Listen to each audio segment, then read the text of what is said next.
young Brooklyn couple heads to an upstate cabin to unplug from their cell phones and reconnect with each other.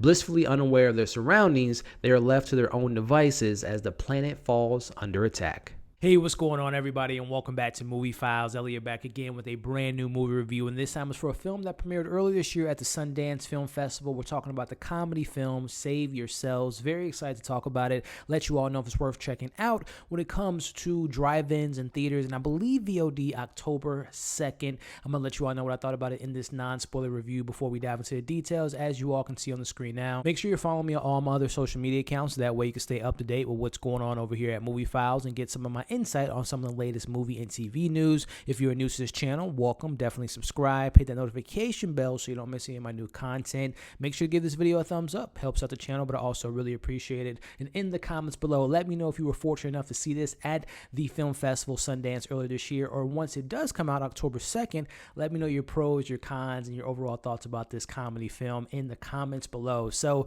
2020 in the world of comedy, it's been kind of a little lackluster in the comedy realm. You know, the films that come to mind are like The Bad Boys, for Life, which is an action comedy, Palm Springs, Big Time Adolescence, King of Staten Island, Eurovision, so as you all can see, that's what I've seen this year, and it's just been, like I said, kind of a mixed bag. But this film, man, I really enjoyed it, guys. I'm gonna start off with the positives. You have these two directors that wrote and directed this film, Alex Huston Fischer and Eleanor Wilson, who my first time being exposed to both of them, man, and I think this duo really knows comedy and knows kind of situational comedy, right? Again, the premise of this film is you have this kind of, early 30s, kind of mid 30s couple that are from Brooklyn. They notice that they are constantly relying on technology to kind of keep themselves busy. When there's ever a downtime in their conversation, they're just on their phones, and they decide to kind of put a break on social media, put a break on technology, and go to their, you have, Jack, who's played by John Paul Reynolds, has a brother who has a cabin. And his brother has been able to kind of disconnect himself from the internet, right? And kind of travels the world and kind of suggests that to Jack and his girlfriend Sue. And they take his advice, but in doing so and cutting off technology for a week, there is an alien invasion. So that premise alone just sounds for a good time. And it really does offer that. I think the directors did such a great job of, number one, not being like technology's bad. You should not have a cell phone or a tablet, whatever the case may be. But they do address the fact that we are so connected to our phones, and we sometimes miss the opportunities of connecting to one another, let alone someone, your significant other. So I like how they kind of talk about that, especially being a millennial myself.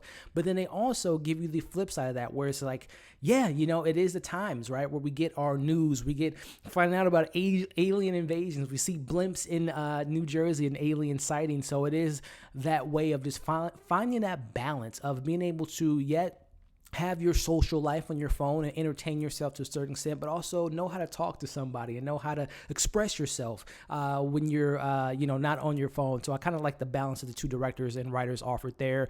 This film is really heavily focused on two characters, and that's our main characters, Sue and Jack. Sunita Mani and John Paul Reynolds as Sue and Jack. Man, they were a lot of fun. These are, like I said, they're 30-year-old millennials.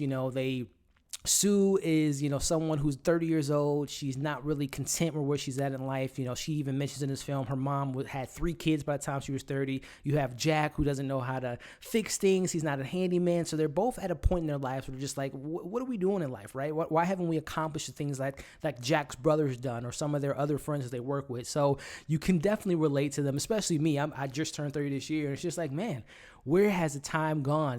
So it's definitely something you can relate to there. And I think that Sue and Jack are really awesome in this film, guys. Again, they're very stereotypical at first, hipster millennials, living in New York and all that stuff. But as you kind of see them go to this cabin, you learn a little bit about their relationship. You learn about them individually and how they come together.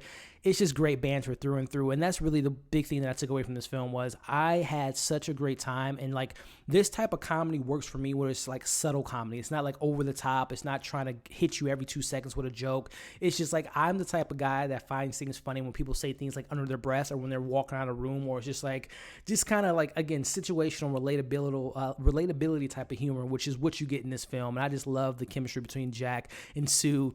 and them finding out that there's an alien invasion. And then speaking of the aliens, these little, I don't want to give too much away, but the design of the creatures and how they are extremely violent, but cute and and fluffy, but very, very, very violent. I like that, that aesthetic design they chose to go with. But again, you're just following these two couples who, again, the message of this film really kind of hits home about, yes, you can find a balance between being on your phone, but being a human being and interacting with one another. And I think this film kind of hit that through with the message there. But again, the comedy really worked for me on a lot of levels. It wasn't a matter of like, oh, there was a couple jokes here and there. No, like, I was laughing my ass off throughout this film, and I really enjoyed these two characters.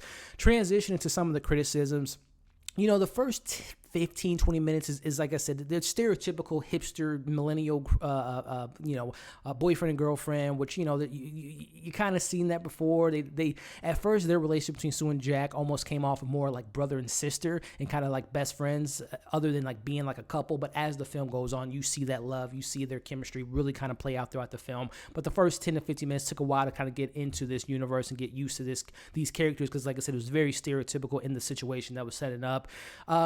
If there were any other criticisms, I would have liked to have seen another couple, or maybe just a third wheel get into the mix with this. Again, Jack and Sue carry this film, and I had a lot of fun with them, but I would have loved to have seen someone else's perspective in this alien invasion. You get that with a couple characters they come across on the road. You get that with Sue's mom and Jack's brother, but I wish that we would have got maybe one or two more characters to kind of really get someone else's point of view of what the hell is going on. But besides those little things, guys, again, Jack and Sue are such a great couple, so much fun. What they come across on their road and how everything play out, I think was a lot of entertainment to be had, a lot of jokes to be had, but also a really solid message. So when this film is available October 2nd, which then I believe it's going to be in drive-ins, limited theaters, and I believe VOD, I might be mistaken, but that it is October 2nd. I recommend you guys check out Save Yourselves. I'm giving this a solid 4 out of 5, and I am really excited to revisit this film because this is one of the more funnier films that I've seen this year, and I highly recommend you all check it out when it is available October 2nd. So that's just my thoughts. I would love to know what you all thought about this movie. If you've seen it at Sundance, if you've seen it October 2nd, let me know your pros, your cons, and some of your funny moments, and let me know, your favorite performance by these two actors who I'm very new to. I've seen John Paul Reynolds in some things, and he's somewhat annoying, but I really liked him in this role. And then the Sue character, played by someone who's in Glow and some other things, I thought she was fantastic. But let me know your thoughts on these performances. As always, like, share, comment, subscribe, hit that notification bell so you don't miss any of my new videos. Thank you all for watching this review. Hope you're staying safe, and we'll see you in the next video.